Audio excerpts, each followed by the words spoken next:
Louvado seja Deus.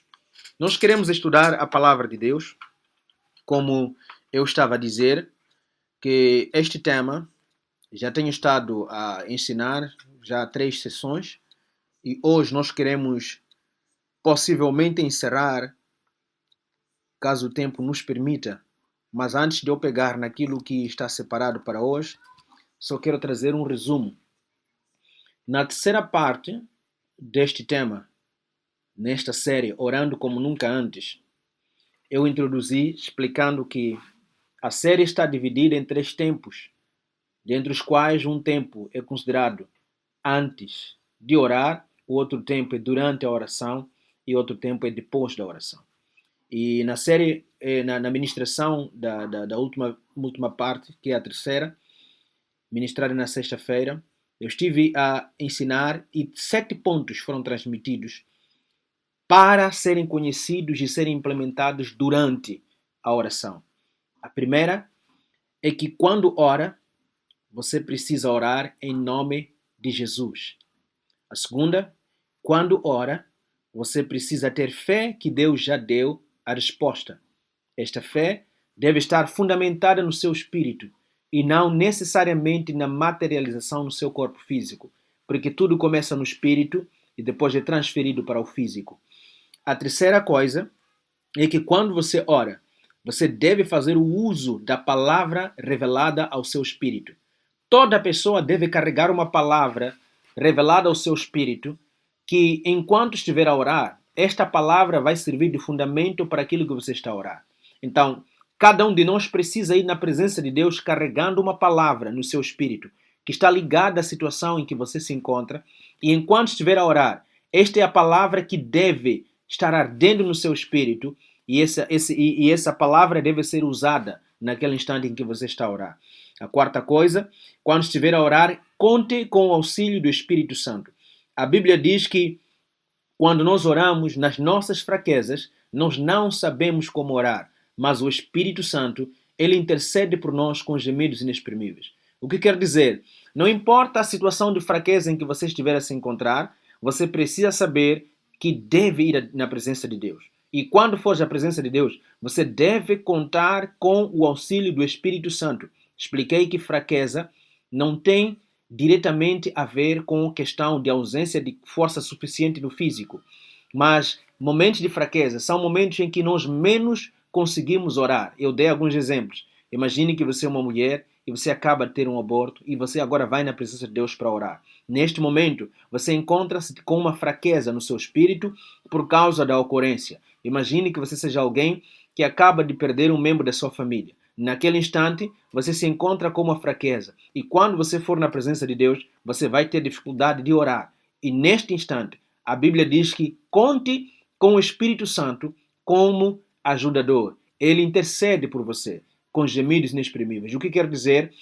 Você precisa apenas conseguir ir à presença de Deus. Você precisa conseguir estar na presença de Deus. Invocar a Deus e o Espírito Santo estará fazendo uma espécie de interpretação do teu estado na presença de Deus. E a quinta coisa, nós estivemos aqui aprendendo que quando estiver a orar, ascenda para orar no Espírito. Ascender para orar no Espírito, a Bíblia ensina que quando as pessoas oram, elas podem orar na consciência, mas também podem orar no Espírito. Quando oram na consciência, edificam a igreja, edifica aquele que ouve. Mas quando você ora no Espírito, a Bíblia diz que edifica a si mesmo. E eu estava dizendo, será que essa edificação não é necessária? Será que essa edificação não é boa? Se ela é boa, então ela precisa ser cultivada. Não ore apenas no conhecimento. E eu sublinhava o aspecto principalmente nas tuas orações privadas. Sabemos de tudo o que o apóstolo Paulo ensinou lá no capítulo 14 de 1 de Coríntios, a respeito da questão de ordem quando estiver-se a se orar, principalmente para aquelas pessoas que já oravam em línguas.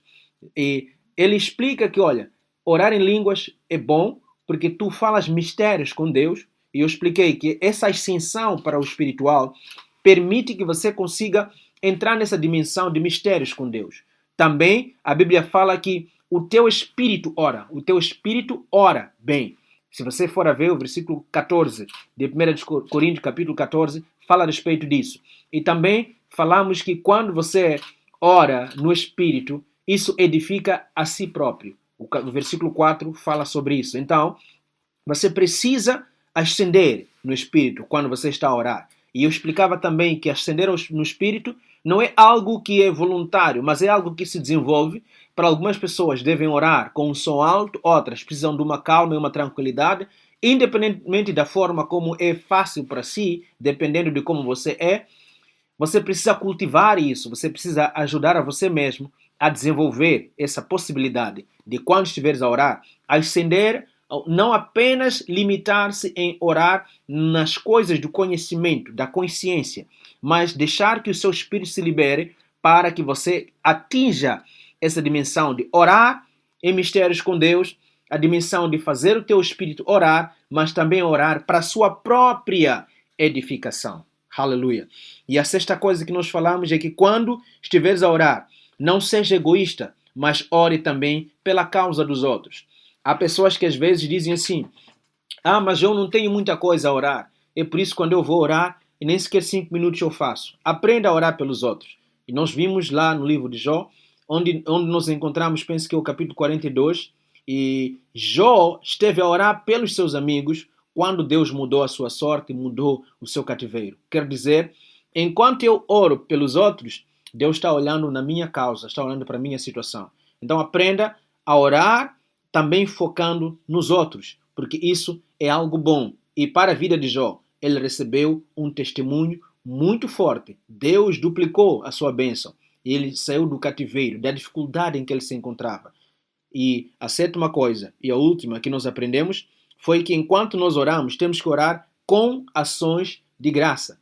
Orar com ações de graça é orar com gratidão a Deus. Não apenas focalizar-se naquilo que tem por vir, mas acreditar que já veio e começar a agradecer a Deus por aquilo que você tem fé que já aconteceu. E quando nós oramos com ações de graça, isso agrada a Deus. Então, esse foi um breve resumo da terceira parte desta série, Orando Como Nunca Antes, e hoje eu quero dar continuidade, ainda ministrando acerca do tempo de oração, neste tempo mediano, enquanto estiver a orar. E a oitava coisa que nós vamos compartilhar hoje, nós podemos achar no livro de Mateus, no capítulo 6, e o versículo 5.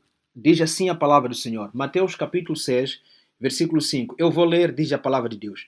E quando orardes, não sejais como os hipócritas, pois que apreciam orar em pé nas sinagogas e nas esquinas das ruas, para serem admirados pelos outros. Com toda certeza vos afirmo que eles já receberam o seu galardão ou recompensa. Vou repetir. E quando orardes, não sejais como os hipócritas, pois que apreciam orar em pé nas sinagogas e nas esquinas das ruas, para serem admirados pelos outros. Com toda certeza vos afirmo que eles já receberam o seu galardão, ou então a sua recompensa. Veja que a oitava coisa que nós precisamos saber quando estamos a orar é que quando estivermos a orar, mantenhamos o nosso foco em Deus. Manter o foco em Deus significa o quê? Você não pode orar esperando que a tua oração venha suscitar alguma interpretação ou alguma recompensa por parte humana. Toda oração tem recompensa. Quem recompensa a oração é Deus. A maneira como oramos, às vezes, pode estar fundamentada naquilo que nós esperamos que as pessoas digam pela forma que nós oramos. Então, se você ora focalizado no que o teu pastor vai dizer pela maneira como você está a orar, se você ora focalizado por aquilo que os irmãos em sua volta vão dizer pela forma como você está a orar, se você ora focalizado para o que os seus vizinhos vão dizer quando você estiver a orar, realmente a Bíblia diz que com toda certeza eu vos afirmo que já recebeste a recompensa. E se você achar que oração é para receber recompensa da parte de Deus, então aprenda a orar focalizado em Deus. Aleluia. Quando orar, mantenha o foco em Deus. Não faça com que da sua boca venham sair palavras que nem o seu coração e nem a sua mente conseguem ver. O que isso quer dizer? há vezes que quando nós oramos fundamentados num vazio, de tal maneira que o que sai de nós vem do nosso subconsciente. Se você gravar as tuas orações pelo menos 7 vezes, você vai perceber que inconscientemente você vai estar iniciando a tua oração da mesma maneira como sempre. Sem perceber, você vai descobrir que você sempre termina as suas orações da mesma maneira.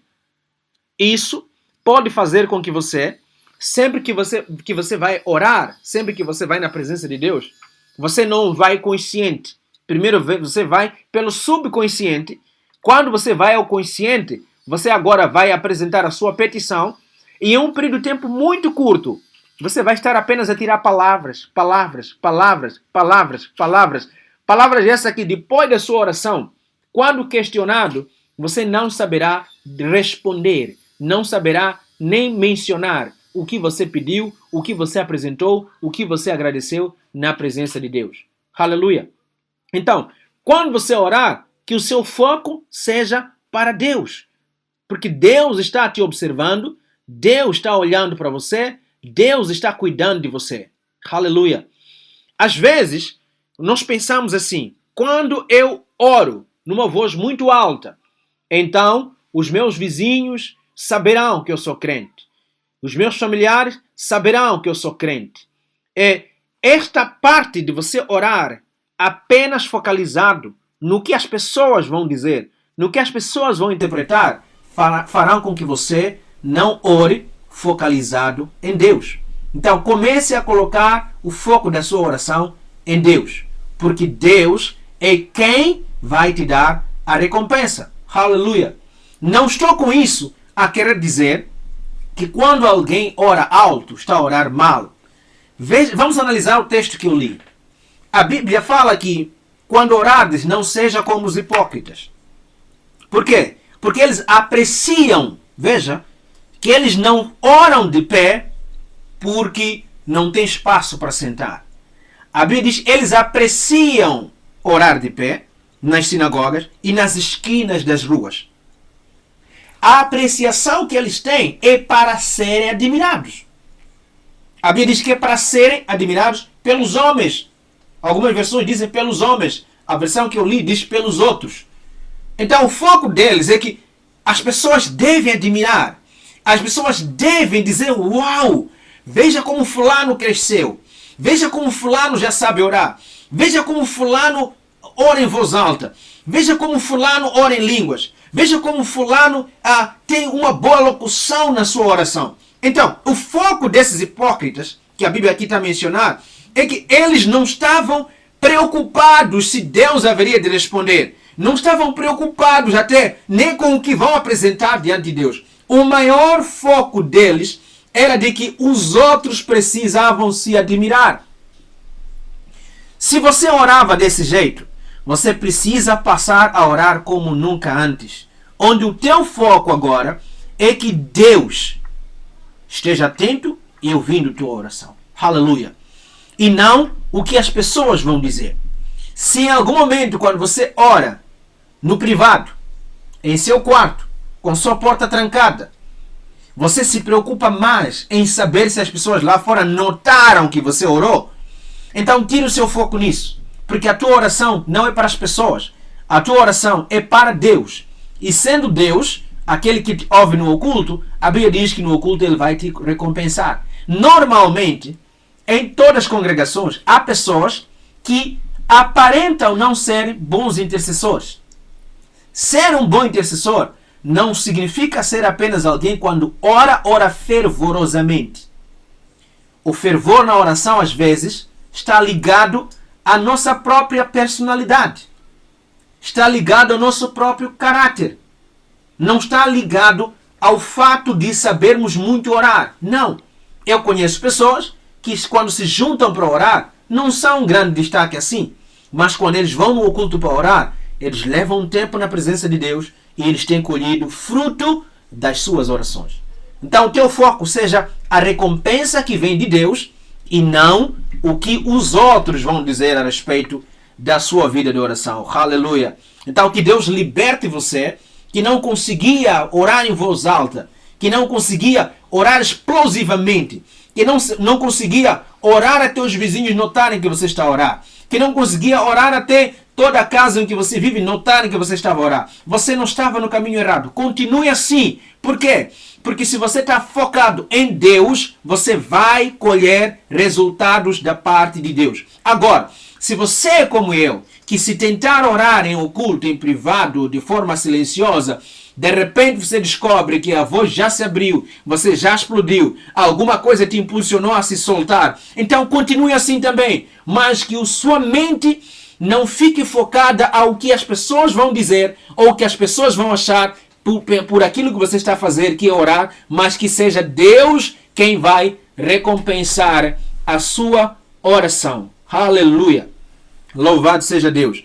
Se você analisar, veja bem como você ora quando você vai dormir. Veja bem como você ora quando você acorda. Veja bem como você ora quando você quer comer. Veja bem como você ora quando você quer sair. Veja bem como você ora quando você acaba de chegar. Você vai perceber, já existe uma oração no seu subconsciente que quando você a faz, não está a vir do seu consciente. Normalmente, as orações curtas que nós temos são uma mera repetição que a gente já captou no nosso subconsciente. Então, se o teu foco ser Deus, você vai orar de maneira individualizada ou identificada. Se você está para sair e você vai começar a introduzir o destino, introduzir a causa da sua saída, e você vai ver que a tua oração não será uma mera repetição. Então, você vai passar a orar como nunca antes. Aleluia! Louvado seja Deus. Então, este é o oitavo elemento, a oitava ferramenta, o oitavo ponto de continuidade do nosso ensino da terceira parte e agora na quarta parte, onde nós estamos a dizer que quando estiver a orar, mantenha o seu foco em Deus. Deus é quem recompensa aqueles que oram. É Deus quem dá o galardão. Aleluia! Se está sendo uma bênção para você, se isso está te ajudando, deixe ficar o seu comentário enquanto nós vamos continuar com o nosso estudo. E eu quero acreditar que Deus está a falar com a vida de alguém, Deus está a ensinar alguém, Deus está a restaurar alguém, Deus está a libertar alguém que provavelmente nas suas orações ele orava e quase ninguém notava, quase ninguém escutava que ele estava a orar. Em algum momento saía da oração com aquele sentimento de: será que eu ainda preciso crescer? Algumas pessoas identificam o crescimento espiritual com a oração explosiva. Isso é um engano, isso é um erro. Porque atores de teatro, atores de cinema podem fazer algo melhor do que o seu pastor pode fazer. Então, se você aprender que o foco não deve ser os homens, mas sim Deus, você vai perceber que você já é maduro espiritualmente. A diferença é que você não é igual ao seu irmão. Aleluia! Louvado seja Deus. Então vamos continuar com o nosso tema. Estamos a falar do terceiro ponto, ou melhor, do oitavo ponto. Agora vamos falar do nono ponto. E vamos ler uma passagem bíblica que está em Lucas, no capítulo 18, versículo 10 a 14. Lucas capítulo 18, versículo 10 a 14. Eu vou ler, diz assim a palavra do Senhor. 2 homens subiram ao templo para orar, um fariseu e o outro publicano. O fariseu, estando em pé, orava consigo desta maneira. Escuta bem como que o fariseu orava. Ó Deus, graças te dou porque não sou como os demais homens, roubadores, injustos e adúlteros, nem ainda como este publicano.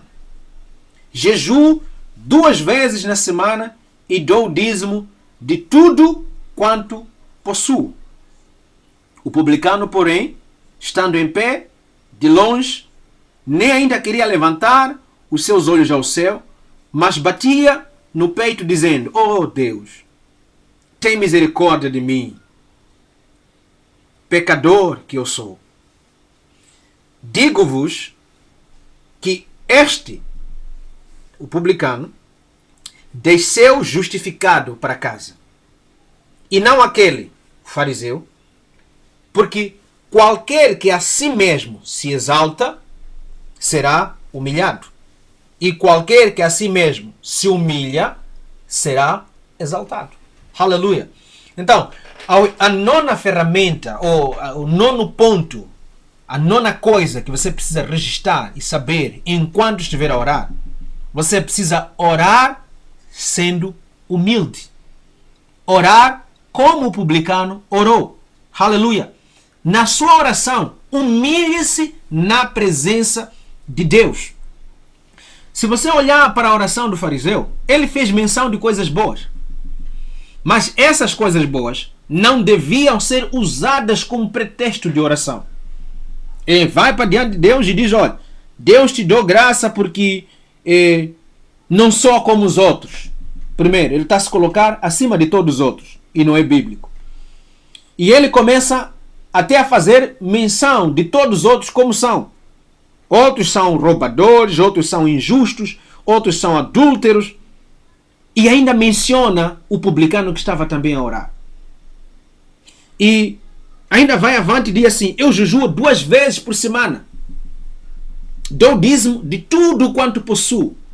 Jejuar 2 vezes por semana é uma grande bênção. Dar dízimo de tudo que você possui é uma grande bênção. Não ser adúltero, não ser injusto, não ser roubador e não ser como os demais que praticam qualquer tipo de iniquidade. Tudo isso é bom.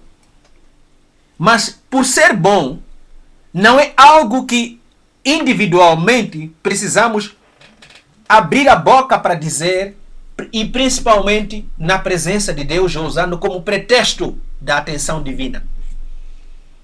Se você é justo, não é nada mais, nada menos do que obedecendo a palavra de Deus, porque a palavra de Deus te diz para ser justo. Se você jejua, é claro, para seu próprio crescimento, para sua própria sensibilidade, para aquilo que Deus vai fazer. O jejum é uma ordenança bíblica. Se você dá dízimo de tudo, você está a obedecer a palavra de Deus. Isso não te faz melhor do que ninguém. Não deve ser usado como pretexto. Então, quando estiver a orar, seja humilde.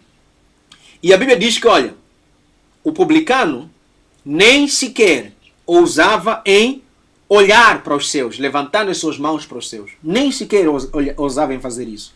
Mas lá no seu cantinho, batia o seu peito e dizia, Deus, tenha misericórdia de mim. E a Bíblia diz que quem foi para casa justificado foi o publicano e não o fariseu. Talvez só para você tentar perceber a diferença entre esses dois.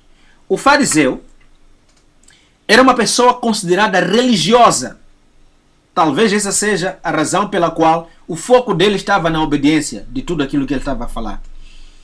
São pessoas que viviam não apenas cumprindo, mas também observando o cumprimento de todas as Sagradas Escrituras. São pessoas que seguiam de maneira não só formalista, mas também religiosa a lei do Senhor. Mas o publicano é aquele que é identificado como cobrador de impostos. Esses dois grupos, essas duas pessoas estão sendo usadas como exemplo aqui, podem ser eu e você. A questão agora é como nós fazemos quando vamos na presença de Deus para orar. Será que quando nós vamos para a presença de Deus para orar, não vem em mente as nossas boas práticas, pensando que isso é o que vai fazer com que Deus responda, com que Deus resolva, com que Deus venha agir a nosso favor? Não, a Bíblia diz que nós precisamos nos humilhar na presença de Deus. Então, quando eu vou na presença de Deus, eu preciso, assim como a Bíblia fala, que os 24 anciãos, eles retiram as suas coroas dos pés e colocam aos pés do Senhor Jesus, fazendo aqui uma representação da sua humildade na presença de Deus. Qual é a coroa que você carrega? Talvez você é muito estudado, talvez você tem muito recurso financeiro, talvez você é uma pessoa de grande influência na sociedade, talvez você é uma grande influência na tua família, talvez você é um político, talvez você é um gestor, talvez você é um diretor. E tudo isso é algo bom, é algo que os homens almejam ter. Mas deixa eu te dizer que quando você vai na presença de Deus, você não deixa de ser isso. Mas você tem que ir diante de Deus sabendo que o Deus em que você está a adorar, o Deus com quem você está a falar, Ele está muito acima disso. E você só é o que você é porque Ele permitiu que você fosse. Então, não faça uso disso na presença de Deus em oração. Não faça uso disso como um pretexto para Deus ou para chamar a atenção de Deus. Se você vai na presença de Deus, se você é um arquiteto, vá na presença de Deus Ou vá para a sua empresa, para o seu trabalho, como arquiteto, como engenheiro, como médico, como doutor. Mas quando você vai na presença de Deus, vai como ovelha, vai como servo. E Deus vai receber você. E a tua oração vai ser uma oração como nunca antes. Humilha-te na presença de Deus. Aleluia! Humilha-te na presença de Deus. Vá diante dele como servo. Vá diante dele de tal maneira que ele te receba sem nenhum complexo de superioridade. Aprenda a orar com humildade. Aprenda a orar sujeito a Deus. Aprenda a orar como alguém que reconhece que nada do que você possui materialmente vai gerar alguma influência na presença de Deus. Aleluia! Louvado seja Deus! Então, eu quero acreditar que Deus está falando com alguém. Quero acreditar que Deus está ajudando alguém. Quero acreditar que Deus está transformando a vida de alguém para que Ele mesmo seja louvado e Ele mesmo seja glorificado. No nome do Senhor Jesus. Então, vamos dar continuidade. Agora queremos ler 1 de Crônicas, capítulo 4, versículo 10. 1 de Crônicas, capítulo 4, versículo 10. Diz assim a palavra do Senhor. Jabes orou ao Deus de Israel: abençoa-me e aumenta as minhas terras, que a tua mão esteja comigo, guarde-me de males e livrando-me de dores. E Deus atendeu o seu pedido. Aleluia! 1 de Crônicas, capítulo 4, versículo 10. Estamos aqui a encontrar a oração de Jabes.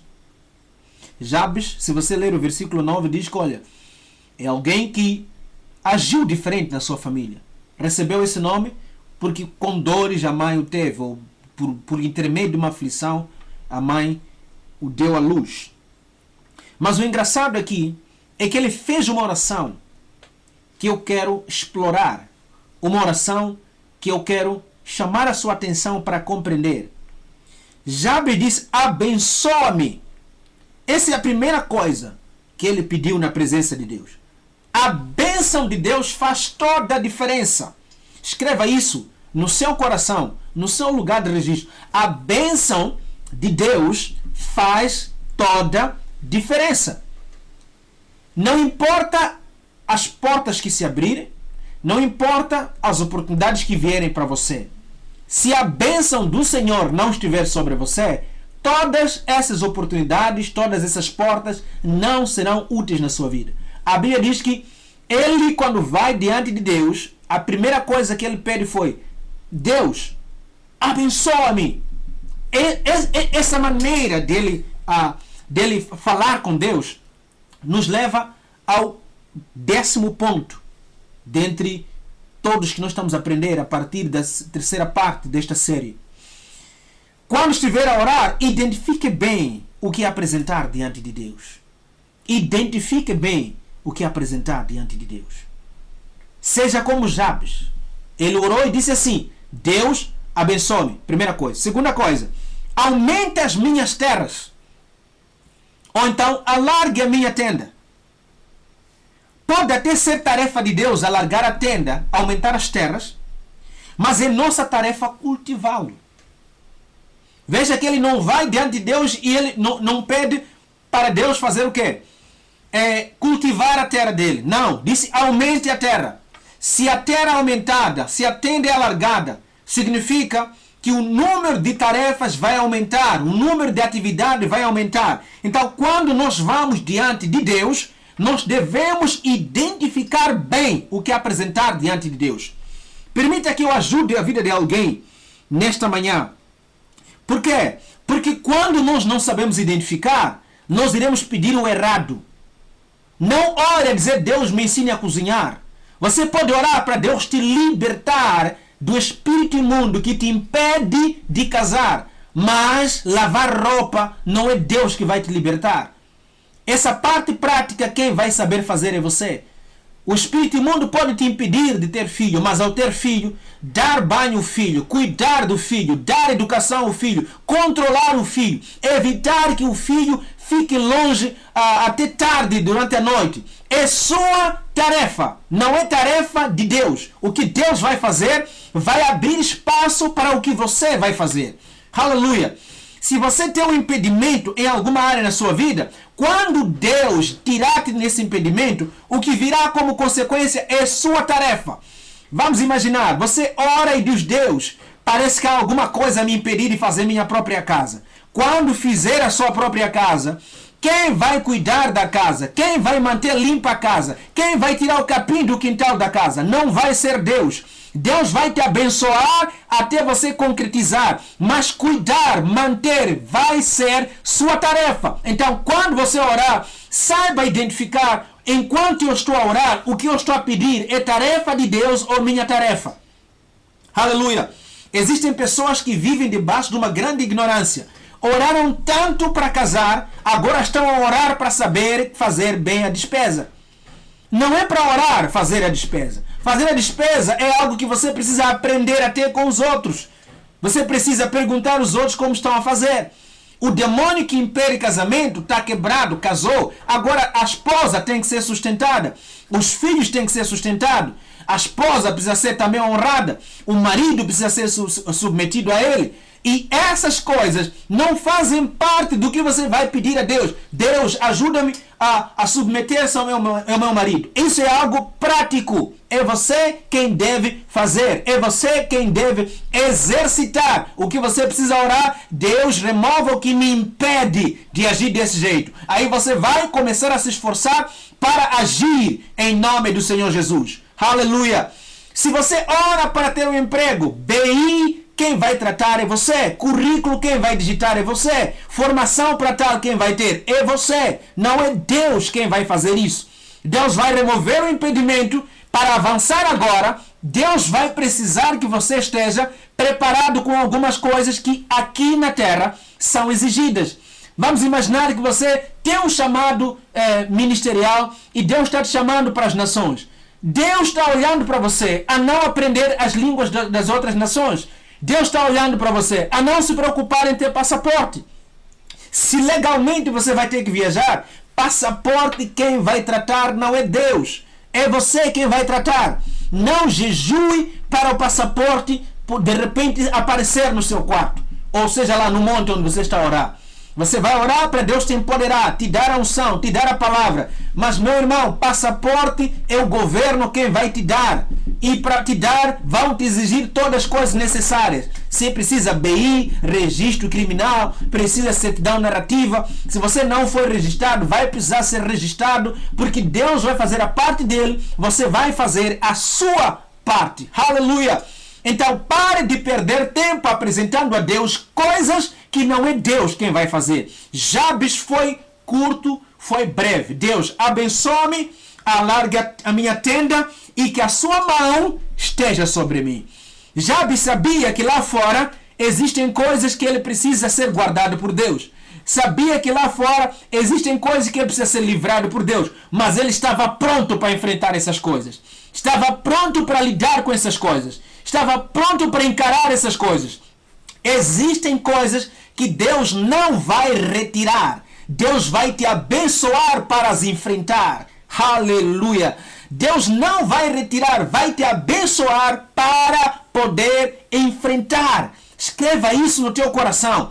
Você pode levar anos e anos a orar para Deus retirar alguma coisa. Mas há coisas que Deus não vai retirar. Não ore para, por exemplo, você ter o seu esposo a vestir bem. Não ore para ter sua esposa a vestir bem. Vestir bem tem a ver com moda. E se tem a ver com moda, a consulta não é na Bíblia. A consulta é algo ligado à moda e não é pecado. Então não ore até para que Deus crie circunstância para você se separar dessa mulher, se separar desse homem.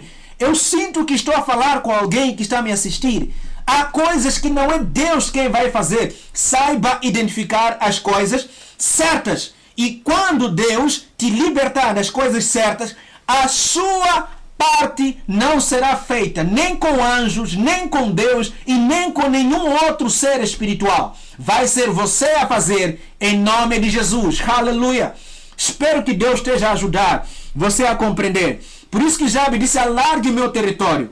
Território alargado significava, por exemplo, mais tempo de trabalhar na terra. Significava, por exemplo, contratar mais trabalhadores. Significava, por exemplo, ter menos tempo livre. Você não pode orar para Deus te abençoar num aspecto e não aprender as coisas que serão obrigação naquele aspecto. Por exemplo, se você vai casar, você vai saber que agora a sua vida terá interferência, terá influência das vontades do outrem. O que quer dizer? Se você gostava de acordar tarde por causa de casar, provavelmente você passe a acordar mais cedo para cuidar da sua casa, mesmo que você tenha trabalhador, para dar orientação ao trabalhador. Então, quando você pede a bênção e você é abençoado de casa, agora vive a lamentar porque você passa a acordar cedo, então você não sabe o que você está querendo. Não vai agora orar e dizer, Deus, permita que meu esposo me deixe dormir até mais tarde. Você está errado. Aprenda a identificar a coisa certa de apresentar diante de Deus. E você vai passar a orar como nunca antes. E você vai saber, o que eu estou a orar é isto aqui, e isto que eu estou a pedir a Deus tem como consequência aquilo ali. Se você ora para uma promoção no trabalho, Deus vai te abençoar, você vai estar promovido. Sim, mas o promovido, ele tem como consequência a responsabilização. O que quer dizer, o nível de exigência no seu trabalho vai aumentar. Então, quando você ora agora com um nível de exigência aumentado, e agora você vai diante de Deus, Deus, permita que no trabalho não me exijam muito. Você automaticamente está a orar para Deus te despromover. Porque o que você está a fazer não está a conjugar-se com o que você apresentou diante de Deus. Aleluia! Espero que Deus esteja a abençoar a sua vida e que Deus esteja a libertar você. Então, este 10º ponto é o ponto final para o tempo de oração. Agora, nós vamos entrar para a última parte, que é depois de orar. Depois de orar. E o primeiro aspecto aprendemos sobre depois de orar está no livro, no Evangelho segundo escreveu João, no capítulo 8, versículo 11. João capítulo 8, versículo 11. Diz assim a palavra de Deus. E ela disse, ninguém, Senhor. E disse-lhe Jesus, nem eu também te condeno. Vai-te e não peques mais. Aleluia. Se a Bíblia está nos falar que Jesus ordenou a mulher que foi encontrada em adultério. Jesus disse, olha, quem nunca pecou, seja o primeiro a atirar uma pedra. Ninguém atirou. E ele pergunta à mulher, onde é que estão aqueles seus acusadores? Alguém lhe apedrejou e ela disse, ninguém, Senhor. E Jesus diz assim, nem eu também não vou. Mas agora, vai e não peque mais. O que quer dizer? Quando nós somos livrados por Deus em um aspecto, o próprio Deus identifica o que fez com que nós ficássemos naquela situação. E logo após, a Bíblia fala que Jesus disse, vai e não peque mais. Jesus não falaria isso se não houvesse a possibilidade disso voltar a acontecer. Jesus não diria isso a essa mulher se não houvesse a possibilidade dessa mulher voltar a fazer. Então Jesus está a dizer, te livrei desta vez. Mas cuidado quando tu fores e pecares de novo. Porque posso não estar lá para te livrar. E a próxima vez pode haver apedrejamento. Aleluia! Então, depois de orar, a primeira coisa que você precisa saber é andar ou viver de acordo com a palavra de Deus. Não faz sentido você, por exemplo, entrar em um propósito de oração. 30 dias de oração, 21 dias de oração, 7 dias, 14 dias, 3 dias de oração, ou mesmo um dia de oração. Você está a clamar por um propósito. E logo depois que você encerra, você volta a viver uma vida fora da palavra. Não faz nenhum sentido. Então, depois de você orar, viva de acordo com a palavra de Deus. Aleluia. Viva de acordo com a palavra de Deus. A segunda coisa, nós encontramos em Lucas, no capítulo 5, versículo 12. Lembre-se que estamos agora a falar da parte final. Depois de orar. Estamos a falar de depois de orar. A primeira coisa, viver de acordo com a palavra de Deus. E a segunda coisa, Lucas capítulo 5, versículo 12 até 14, diz assim a palavra do Senhor. Estando Jesus numa das cidades, passou um homem coberto de lepra. Quando viu a Jesus, prostrou-se com o rosto em terra e rogou-lhe. Se quiseres, podes purificar. Jesus estendeu a mão e tocou nele, dizendo: quero, seja purificado. E imediatamente a lepra o deixou. Então Jesus lhe ordenou: não conte isso a ninguém, mas vá mostrar-se ao sacerdote e ofereça, pela sua purificação, os sacrifícios que Moisés ordenou, para que sirva de testemunho. Aleluia! Estamos aqui diante de um leproso. A Bíblia fala que este leproso, ele olha para Jesus e diz: olha, se quiseres purificar-me. Jesus disse: quero, estendeu a mão e ele foi purificado. Logo após a purificação, logo depois da cura, imediatamente depois, a Bíblia diz que a primeira coisa que Jesus disse é: não conte para ninguém. Não contar tinha a ver com a propagação da fama de Jesus, a perseguição que já estava a acontecer, e Jesus não queria propositadamente que esse processo de cura ficasse espalhado. Amém. O que quer dizer? Às vezes a fama que nós queremos é a fama que nos mata. Às vezes o destaque que nós queremos é o destaque que nos tira a vida. É o destaque que nos bloqueia. É o destaque que nos paralisa. A fama surge naturalmente e não é algo que deve ser fruto do nosso esforço. Quando nós nos esforçamos para a fama, impropriamente e sem a cobertura de Deus, podemos sofrer e abortar o plano de Deus na nossa vida. Aleluia! Espero estar a falar com alguns ministros do Senhor que forçadamente querem aparecer. Jesus disse: não conte para ninguém. Sendo ele filho de Deus, aquele que podia ter a maior proteção divina, se ele fez isso, há algum elemento de sabedoria que nós precisamos extrair aí. E um dia nós vamos falar disso. Mas a seguir também a Bíblia diz assim: mas vai mostrar-te ao sacerdote. Mostrar ao sacerdote, oferecer o sacrifício da purificação, porque estava ordenado na lei, através de Moisés, que quem fosse curado pela lepra precisava de oferecer um sacrifício e apresentar-se ao sacerdote para o testemunho de que já pode ir viver com a comunidade. Levítico nos mostra que o leproso era separado da comunidade, era colocado num lugar isolado. Para voltar ao convívio da comunidade, precisava da confirmação. Aleluia! Precisava da confirmação. Jesus operou o milagre. E ele deixou claro: operar o milagre é minha parte, mas confirmação é parte dos homens. Aleluia! É parte da lei. É parte estabelecida. Estando Jesus para cumprir, a Bíblia diz que Jesus é quem veio cumprir a lei na íntegra para que nós pudéssemos merecer a salvação. Então ele estava em cumprimento da lei. E ele diz: se você foi curado, vai e apresente-se ao sacerdote, como diz a lei. E ele acrescenta: ofereça o sacrifício. Aleluia! Ofereça o sacrifício. Quantas vezes Deus não opera milagres na nossa vida? Milagres estes que fazem até com que algumas pessoas ainda sofram por causa desses milagres. Porque Deus operou, acha que nenhum homem mais tem que ser submetido. Você não pode se submeter a nenhuma outra obrigação só porque Deus operou o milagre. Aleluia! Vamos imaginar. Deus te deu uma visão muito grande. Fulano de tal vai ser teu esposo. Fulana de tal vai ser tua esposa. Deus falou. E depois veio também um homem de Deus que veio da Nigéria. E num culto ele profetizou, ele confirmou na minha vida. Depois veio outro da América. Depois veio outro sei lá de onde. Meu querido irmão, minha querida irmã, depois disso tudo há lobolo. E lobolo não é profético. Não vai ser um homem de Deus que veio da Nigéria, dos Estados Unidos, ou de onde que vai dizer: lobolo é uma obrigação cultural e você vai ter que fazer. Após isso, há o conservador, que vai te exigir papeladas.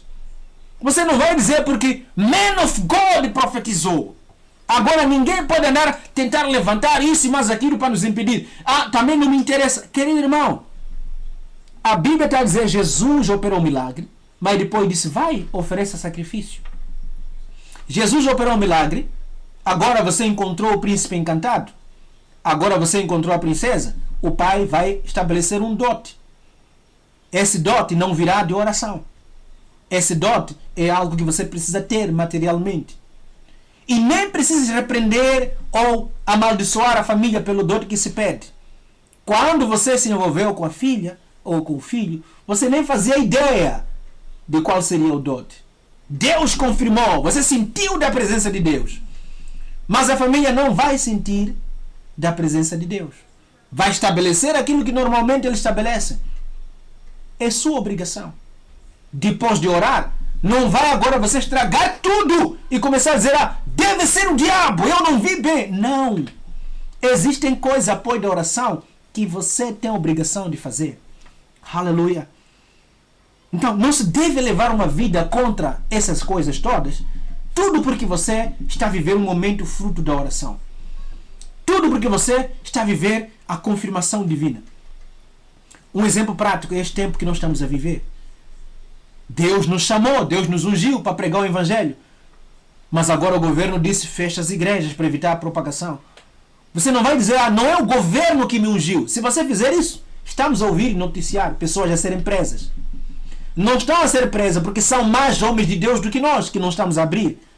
Não, simplesmente porque acham que Deus, porque falou, então não vou obedecer. Nada. Veja que para Jesus nascer, quando esteve grávida, quando Herodes começou a perseguir, eles fugiram. Foram para o Egito. Estando no Egito, a Bíblia diz que estabeleceu-se uma lei. Venham para fazer o registro, o recenseamento. Maria poderia dizer, não, eu estou a carregar aquilo que Deus me revelou. José também poderia dizer, não, nós não vamos porque estamos a carregar o Salvador. Não, até o registro tinha a ver com o nascimento do Salvador. Às vezes, algumas teimosias nossas, por falta da palavra, fazem até com que o que seria bom para o cumprimento da profecia divina não se concretize. Por quê? Porque estamos muito no Espírito. A Bíblia fala que Paulo disse, por parte profetizamos, por parte conhecemos. Não devemos deixar que o fervor espiritual, o fervor profético, venha apagar o conhecimento. Venha apagar o que nós conhecemos. Aleluia! Não deixe. Outro exemplo. Você pode estar a lutar para ter um filho. E Deus te dá uma revelação. Vai conceber, vai ter um filho. E vai ter nome tal. Tudo isso. E ele vai ser isto e aquilo. Este filho vai usar fralda. Este filho vai consumir leite. Este filho vai precisar de papas. Vai precisar de roupa. E enquanto estiver crescendo, você há de ver que em muito curto tempo o sapatinho que usava já não cabe. Tem que comprar outro. O Deus que te revelou não há de ir comprar. É sua obrigação. Aleluia. Então, eu finalizo esta série dizendo para você assim. Agora, você vai orar como nunca antes. E depois de orar, durante a oração e antes da oração, você vai ser cuidadoso para poder obedecer cada uma dessas coisas. E Deus vai abençoar você. Deus vai fazer com que a sua vida seja uma vida em que você vai experimentar o resultado das tuas orações constantemente. Aleluia!